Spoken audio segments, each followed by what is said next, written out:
حوالہ تفسیر احسن البیان، سورہ النساء، آیت نمبر 2۔ اعوذ باللہ من الشیطان الرجیم، بسم اللہ الرحمن الرحیم۔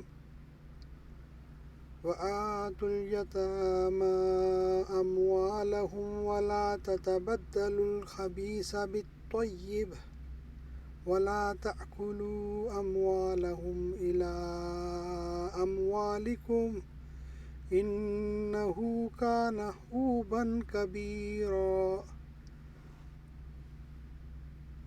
وآتو اور دو، یتامہ یتیم جمع، اموالہم ان کے مال، ولا اور نہ، تتبدلو بدلو، خبیثہ ناپاک، بالطیب پاک سے، ولا اور نہ، تأکلو کھاؤ، اموالہم ان کے مال، الا طرف یعنی ساتھ، اموالکم اپنے مال، انہو بے شک، کانا ہے، حوبن گناہ، کبیرہ بڑا۔ اور یتیموں کا مال ان کو دے دو، اور حلال چیز کے بدلے ناپاک اور حرام چیز نہ لو، اور اپنے مالوں کے ساتھ ان کے مال ملا کر کھا نہ جاؤ، بے شک یہ بہت بڑا گناہ ہے۔ یتیم جب بالغ اور باشعور ہو جائیں تو ان کا مال ان کے سپرد کر دو۔